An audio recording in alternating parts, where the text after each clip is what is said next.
அஸ்ஸலாமு அலைக்கும். இன்னைக்கு நம்ம பார்க்க போகிறது உஹத் போர். வாங்க வீடியோக்குள்ள போகலாம். அண்ணல் நபிகா ஸல்லல்லாஹு அலைஹி வஸல்லம் அவர்கள் 50 வீரர்களை அப்துல்லா இப்னு ஜுபைர் தலைமையில் படையணிக்கு இறுதியில் பின்பக்கமாக பாதுகாப்புக்கு நிறுத்தினார்கள்.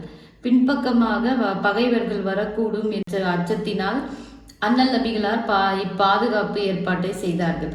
போர் தொடங்கியதுமே முஸ்லிம்கள் பகைவர்களை சின்னாபின்னமாக்கி விட்டார்கள். அவர் தம் அணிவரிசைகளை ஒன்றுமில்லா குலைத்து விட்டார்கள். பகைவர் தோற்று திரும்பி ஓடினார்கள். முஸ்லிம்கள் பகைவர் விட்டு சென்ற போர் செல்வங்களை திரட்டும் பணியில் ஈடுபட்டார்கள்.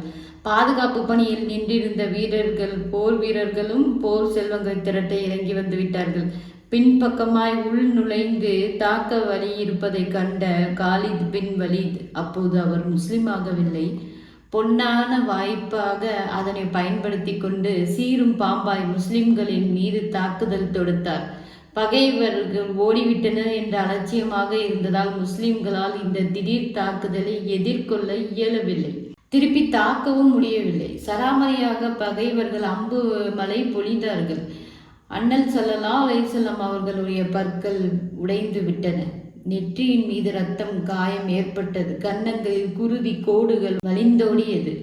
இவ்வனத்திற்கு மேலான அன்னலாரின் குழி ஒன்றில் விழுந்து விட்டார்கள். மக்களிடையே பார்வையில் இருந்து மறைந்து விட்டார்கள். ஒரு வழியாக போர்க்களத்தில் அமைதி திரும்பிய போது தமது 30 தோழர்களுடன் அன்னலார் குன்றின் மீது ஏறி அதே சமயம் காலித் ஒரு படை வீரருடன் அப்பக்கமாய் முன்னேறினார். இறைவா, அவர்கள் இதுவரை வராதிருக்க வேண்டுமே என்று அன்னலார் கூறினார்கள். இதை கண்ட உமர் ரலியல்லாஹு அன்ஹு அவர்கள் ஒரு சில தோழர்களோடு முன்னேறி சென்று அவர்கள் மேலும் முன்னேறி வராதவாறு தடுத்து நிறுத்தினார்கள். ஒரு பக்கம் குறைஷியர்கள் தலைவரான அபு சுஃபியான் நின்று கொண்டு அங்கே அந்த கூட்டத்தில் முஹம்மத் இருக்கிறாரா என்று கேட்டார். யாரும் எந்த பதிலையும் தர வேண்டாம் என அன்னலார் சைகை செய்தார்கள்.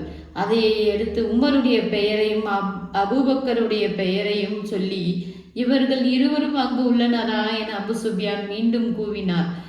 அதற்கும் எந்த பதிலும் அளிக்கப்படவில்லை.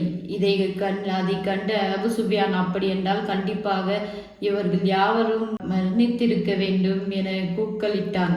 அதை கேட்டதும் பேசாமல் இருக்க உமரால் இயலவில்லை. இறைவனின் எதிரியே, இவர்கள் யாவரும் உயிரோடு தான் உள்ளார்கள் என அவர் உரத்த குரலில் பதிலளித்தார்கள்.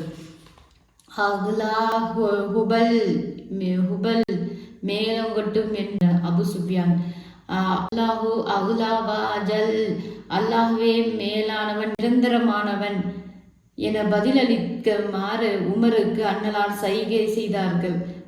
முஸ்லிம்களின் தாக்குதலை தடுக்க இணை வைப்பாளர்கள் முழு முயற்சி செய்தும் அது முடியாமல் போனதால் தங்களின் தோல்வியையும் இயலாமையும் உணர்ந்தனர். துணிவை இழந்தனர். கொடியேந்தி இருந்த ஷுஆப் என்பவர் இறுதியாக கொல்லப்பட்ட பிறகு அவர்களின் கொடியை எடுத்து நிறுத்திய அதை சுற்றிலும் தொடர்ந்து போர் புரிவதற்கு யாரும் துணியவில்லை. இதனால் பழிவாங்க வேண்டும், தங்களது கண்ணியத்தையும் மதிப்பையும் நிலைநாட்ட வேண்டும் என்று தங்களுக்குள் பேசி வந்ததையெல்லாம் மறந்துவிட்டு உயிர் பிழைத்தால் போதும் என்று தலைதெறிக்க தப்பித்து ஓட்டம் பிடித்தனர். இவ்வாறு அல்லாஹ் முஸ்லிம்களுக்கு வெற்றி அருளினான். தனது வாக்கை அவர்களுக்கு உண்மைப்படுத்தினான். முஸ்லிம்கள் தங்களது வாட்களால் எதிரிகளை வெட்ட வீழ்த்தினர். போர்க்களத்தை வெப்பி ஓடிய எதிரிகள் வெருண்டோட வைத்தனர். உண்மையில் இணை வைப்பாளர்கள் பெரும் தோல்வியை கண்டார்கள். தொடரும் இந்த பயணம். இந்த வீடியோ பிடிச்சிருந்தா லைக் பண்ணுங்க, ஷேர் பண்ணுங்க, கமெண்ட் பண்ணுங்க. அஸ்ஸலாமு அலைக்கும் வரஹ்மத்துல்லாஹி